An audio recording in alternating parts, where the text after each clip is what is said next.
സംസാരം ഇനി മൊഴിയും വർണ്ണങ്ങൾ കതിച്ചൊരിയും ഒന്നാകും മനസ്സുകളിൽ അറിവിൻ പുഞ്ചിരി മഴയാ ചുവടുകളിൽ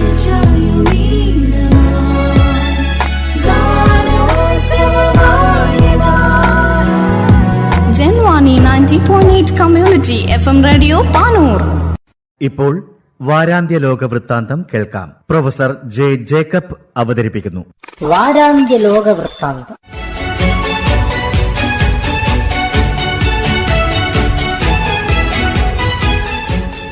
എല്ലാ മാന്യ ശ്രോതാക്കൾക്കും ലോകവൃത്താന്തത്തിലേക്ക് സ്വാഗതം. ബ്രിട്ടീഷ് പ്രധാനമന്ത്രിയായിരുന്ന കീർ സ്റ്റാമർ രാജിവെച്ചതിനെ തുടർന്നാണ് ആൻഡി ബേൺഹാം പ്രധാനമന്ത്രിയായി തിരഞ്ഞെടുക്കപ്പെട്ടത്. 2 വർഷത്തിൽ കൂടുതൽ കാലാവധി ബാക്കിയുണ്ടായിരുന്നിട്ടും തൻ്റെ ജനപിന്തുണ ഇടിയുന്നു എന്ന് തോന്നിയത് കൊണ്ട് കീർ സ്റ്റാമർ സ്വമേധയാ അധികാരം ഒഴിയുകയായിരുന്നു. നേരത്തെ ദേശീയ രാഷ്ട്രീയത്തിൽ ഉണ്ടായിരുന്നുവെങ്കിലും ആൻഡി ബേൺഹാം ഗ്രേറ്റർ മാഞ്ചസ്റ്ററിൽ മേയറായി കഴിയുകയായിരുന്നു. അടുത്ത കാലത്ത് ഇദ്ദേഹം പാർലമെന്റിലേക്ക് തിരഞ്ഞെടുക്കപ്പെട്ടതിനെ തുടർന്നാണ് ഇദ്ദേഹത്തെ പ്രധാനമന്ത്രിയാക്കാനുള്ള തീരുമാനം ഉണ്ടായത്. ഗ്രേറ്റർ മാഞ്ചസ്റ്റർ മേയർ എന്ന നിലയിലുള്ള ഇദ്ദേഹത്തിൻ്റെ പ്രവർത്തനങ്ങൾ വലിയ വിജയമായിരുന്നു. ഈ വിജയം ദേശീയ തലത്തിൽ ആവർത്തിക്കാനാണ് പാർലമെന്റ് അംഗങ്ങൾ ഇദ്ദേഹത്തിന് പ്രധാനമന്ത്രി സ്ഥാനം നൽകിയത്. വിദേശ നയത്തിൽ വലിയ മാറ്റങ്ങൾ വരുത്താൻ പുതിയ പ്രധാനമന്ത്രിക്ക് കഴിയുമെന്ന് തോന്നുന്നില്ല. ഗ്രേറ്റർ മാഞ്ചസ്റ്ററിൽ പരീക്ഷിച്ചു വിജയിച്ച അധികാര വികേന്ദ്രീകരണമാണ് പുതിയ പ്രധാനമന്ത്രിയുടെ തുറുപ്പുചീട്ട്. അമേരിക്ക ഇറാൻ യുദ്ധം വീണ്ടും തുടങ്ങിയെങ്കിലും അത് നീണ്ടുപോകില്ല എന്നായിരുന്നു പൊതുവെയുള്ള പ്രതീക്ഷ. എല്ലാ കണക്കുകൂട്ടലുകളും തെറ്റിച്ചുകൊണ്ട് യുദ്ധം പൂർവാധികം ശക്തമായി തുടരുകയാണ്. ജൂൺ അവസാനമുണ്ടാക്കിയ വെടിനിർത്തൽ കരാർ അവസാനിച്ചതായി ഇരു രാജ്യങ്ങളും പ്രഖ്യാപിച്ചു. സൈനിക താവളങ്ങളെയാണ് നേരത്തെ 2 രാജ്യങ്ങളും ആക്രമിച്ചിരുന്നത്. എന്നാൽ ഇപ്പോൾ ജനവാസ മേഖലകളിലേക്കും ആക്രമണം വ്യാപിപ്പിച്ചിട്ടുണ്ട്. ഇറാനിലെ പ്രധാനപ്പെട്ട നഗരങ്ങളെ ബന്ധിപ്പിക്കുന്ന റോഡുകളും പാലങ്ങളും തകർത്തതായിട്ടാണ് അമേരിക്കയുടെ അവകാശവാദം. സമാനമായ ആക്രമണങ്ങൾ ഇറാൻ നടത്തുന്നത് അമേരിക്കയ്ക്കെതിരെയല്ല, കുവൈറ്റ്, UAE, ജോർദാൻ തുടങ്ങിയ ഗൾഫ് രാജ്യങ്ങൾക്കെതിരെയാണ്. ഇരുകൂട്ടർക്കും വലിയ നാശനഷ്ടങ്ങൾ ഉണ്ടാകുന്നുവെങ്കിലും കൊല്ലപ്പെടുന്നവരുടെ എണ്ണം താരതമ്യേന കുറവാണ്. ഹോർമൂസ് കടലിടുക്ക് നിയന്ത്രണത്തിനു വേണ്ടി അമേരിക്കയും ഇറാനും തമ്മിൽ നടത്തുന്ന ഈ യുദ്ധത്തിൽ ഒരു രാജ്യവും കക്ഷി ചേർന്നിട്ടില്ല. എന്നാൽ ദുരന്തങ്ങൾ ലോകത്തെ മുഴുവൻ വേട്ടയാടുന്നു. ഇനി ഒരു തിരഞ്ഞെടുപ്പുണ്ടാകില്ല എന്ന് കഴിഞ്ഞ ദിവസം നിക്കാരാഗ്വായുടെ പ്രസിഡന്റ് ഡാനിയൽ ഒർട്ടിഗ പ്രഖ്യാപിച്ചു. 2021 ഇവിടെ അവസാനമായി ഒരു തിരഞ്ഞെടുപ്പ് നടന്നത്. ഈ തിരഞ്ഞെടുപ്പിൽ വലിയ അഴിമതി നടന്നുവെന്ന് ആരോപണമുണ്ടായിരുന്നു.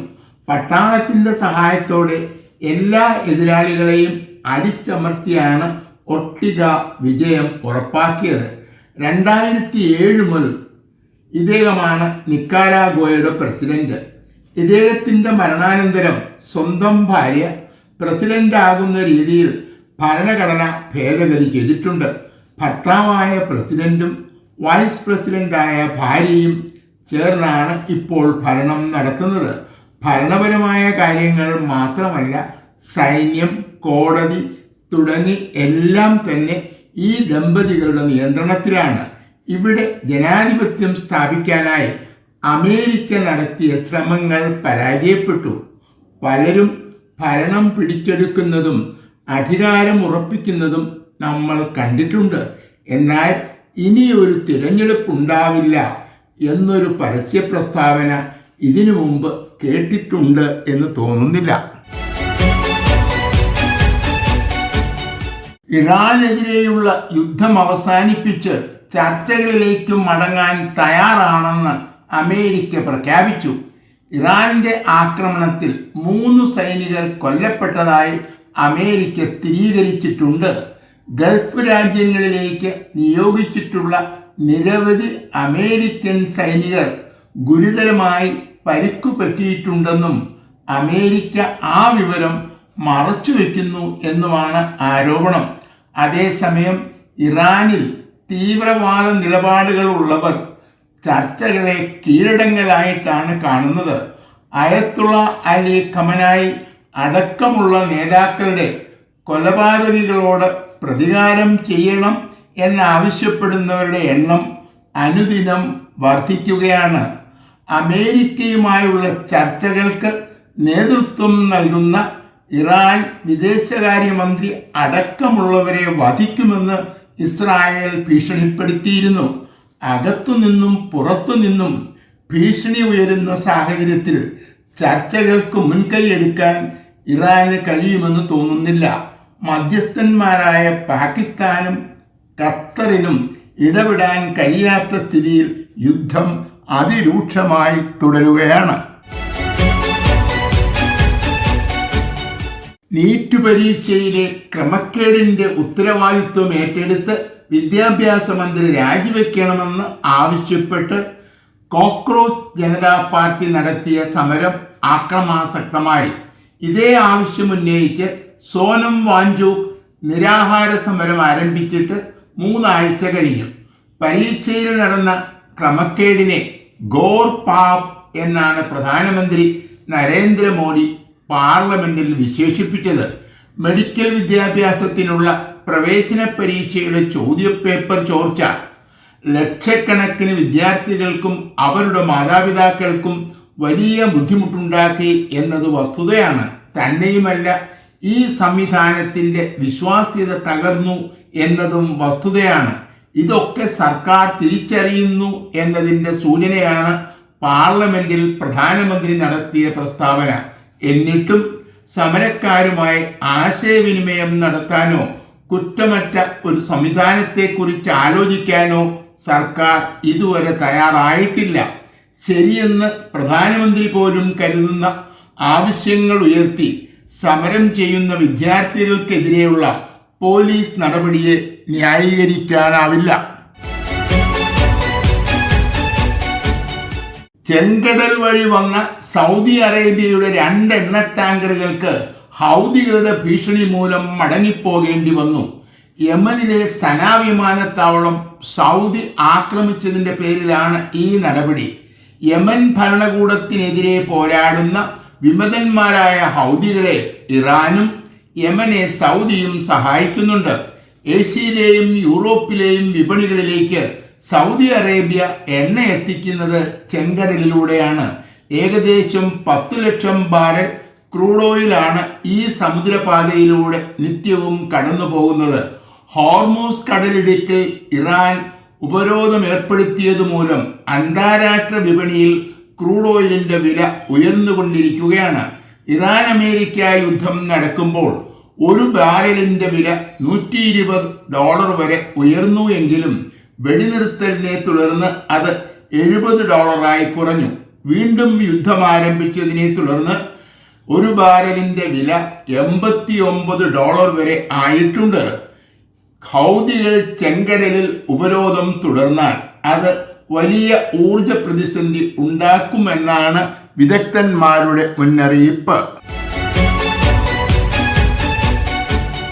പാകിസ്ഥാനെതിരെ പ്രവർത്തിക്കുന്ന തഹരീക്ക് താലിബാൻ എന്ന ഭീകര സംഘടനയുടെ പ്രവർത്തകർക്ക് അഫ്ഗാനിസ്ഥാൻ ഭരണകൂടം അഭയം നൽകുന്നു എന്നാണ് പാകിസ്ഥാന്റെ ആരോപണം. ഈ ആരോപണം അഫ്ഗാനിസ്ഥാൻ നിഷേധിച്ചുവെങ്കിലും താലിബാൻ ഭരണകൂടത്തെ വിശ്വസിക്കാൻ പാകിസ്ഥാൻ തയ്യാറായിട്ടില്ല.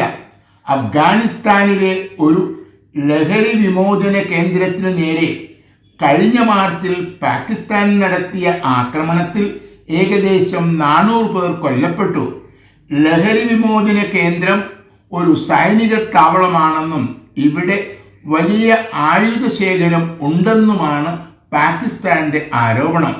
മരണസംഖ്യ പെരുപ്പിച്ചു കാണിക്കുകയാണ് എന്നും ആരോപണമുണ്ട്.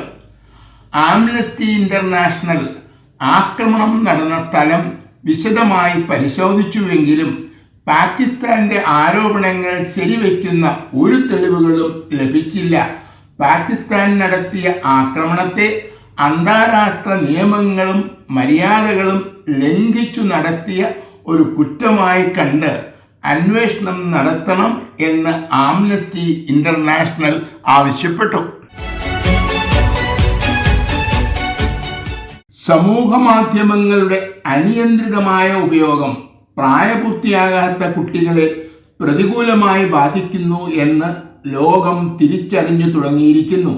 ഈ തിരിച്ചറിവ് കൊണ്ടാണ് 16 വയസ്സിന് താഴെ പ്രായമുള്ള കുട്ടികൾ സമൂഹ മാധ്യമങ്ങൾ ഉപയോഗിക്കുന്നത് തടയുന്നതിനുള്ള നിയമം ഓസ്ട്രേലിയ പാസാക്കിയത്. ഇതിനു സമാനമായ ഒരു നിയമം കഴിഞ്ഞ ദിവസം ഫ്രാൻസ് പാസാക്കി. അടുത്ത വർഷം പ്രാബല്യത്തിൽ വരുന്ന രീതിയിൽ ഇംഗ്ലണ്ടും ഇതുപോലെ ഒരു നിയമം പാസാക്കിയിട്ടുണ്ട്. സ്പെയിൻ, ഡെൻമാർക്ക്, ഗ്രീസ് തുടങ്ങിയ രാജ്യങ്ങളും ഇത്തരത്തിലുള്ള നിയമങ്ങൾ നിർമ്മിക്കുന്നതിനെ കുറിച്ച് ആലോചിക്കുന്നുണ്ട്. ആദ്യമായി ഇങ്ങനെ ഒരു നിയമം നടപ്പിലാക്കുന്ന യൂറോപ്യൻ രാജ്യമാണ് ഫ്രാൻസ്. ഇവിടെ ഒരു ദിവസം ഒരു കുട്ടി 1.5 മണിക്കൂറെങ്കിലും സമൂഹ മാധ്യമങ്ങൾ ഉപയോഗിക്കുന്നു എന്നാണ് കണ്ടെത്തിയത്. നിയന്ത്രണങ്ങളോട് അമേരിക്കയും ചൈനയും വിയോജിച്ചു. നമ്മുടെ കുട്ടികളുടെ തലച്ചോറ് വിൽപ്പനയ്ക്കായി വിട്ടുകൊടുക്കാൻ കഴിയില്ല എന്നാണ് ഇതിനോട് ഫ്രഞ്ച് പ്രസിഡന്റ് ഇമ്മാനുവൽ മാക്രോൺ പ്രതികരിച്ചത്. കണ്ണൂർ മെഡിക്കൽ കോളേജ് വിദ്യാർത്ഥിയുടെ മരണവുമായി ബന്ധപ്പെട്ട കേസിലെ മുഖ്യപ്രതിയെ രക്ഷിക്കാൻ പോലീസ് ഗൂഢാലോചന നടത്തിയതായി സംശയിക്കണം എന്നാണ് കേരള ഹൈക്കോടതിയുടെ നിരീക്ഷണം. ദീർഘമായ അന്വേഷണത്തിന് ശേഷം മൈസൂരിൽ നിന്നും കണ്ടെത്തിയെന്ന് പോലീസ് അവകാശപ്പെടുന്ന പ്രതിയെ ഹാജരാക്കിയ ഉടൻ തന്നെ കോടതിക്ക് വിട്ടയക്കേണ്ടി വന്നു. പ്രതിയെ അറസ്റ്റ് ചെയ്യുമ്പോൾ പാലിക്കേണ്ട നടപടികൾ പാലിച്ചിട്ടില്ല എന്ന് കണ്ടെത്തിയത് കൊണ്ടായിരുന്നു ഈ നടപടി. ഇത് സർക്കാർ പോലീസ് സംവിധാനങ്ങളുടെ പരാജയമാണെന്നും കഴിഞ്ഞ 15 വർഷത്തിനിടയിൽ ഇങ്ങനെയൊരു സംഭവം ഉണ്ടായിട്ടില്ല എന്നും കോടതി നിരീക്ഷിച്ചു. അന്വേഷണ ഉദ്യോഗസ്ഥന് വലിയ വീഴ്ചയുണ്ടായെന്നും ഇപ്പോഴത്തെ പദവിയിൽ തുടരാൻ അദ്ദേഹത്തിന് യോഗ്യതയില്ല എന്നും കോടതി അഭിപ്രായപ്പെട്ടു. പോലീസിന്റെ രാഷ്ട്രീയവൽക്കരണവും ഭരണകൂടത്തിന്റെ ആജ്ഞാനുവർത്തികളായി മാത്രം നിയമപാലകർ പ്രവർത്തിക്കുന്നതും നമ്മുടെ നാട്ടിൽ വർദ്ധിക്കുന്നു എന്നതിൻ്റെ ഏറ്റവും പുതിയ ഉദാഹരണമാണ് ഈ കോടതി വിധി. ആണവോർജ രംഗത്തുള്ള സഹകരണം വർദ്ധിപ്പിക്കാനായി അമേരിക്കയും സൗദി അറേബ്യയും കരാർ ഒപ്പുവച്ചു. ഈ കരാർ അനുസരിച്ച് സ്വന്തം നാട്ടിൽ വെച്ചു തന്നെ യുറേനിയം സമ്പുഷ്ടീകരിക്കാൻ അമേരിക്ക സൗദിക്ക് അനുമതി നൽകിയിട്ടുണ്ട്.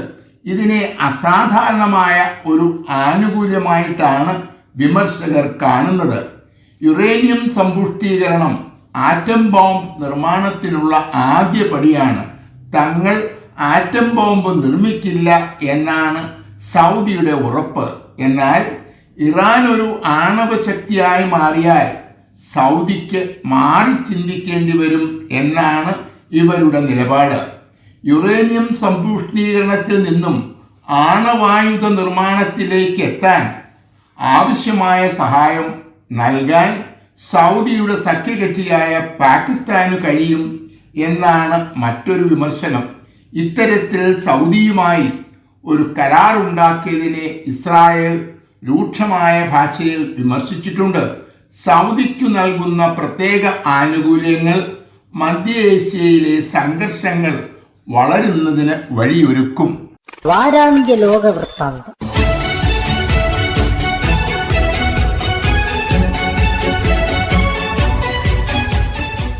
തയ്യാറാക്കി അവതരിപ്പിച്ചത് പ്രൊഫസർ ജെ ജേക്കബ്.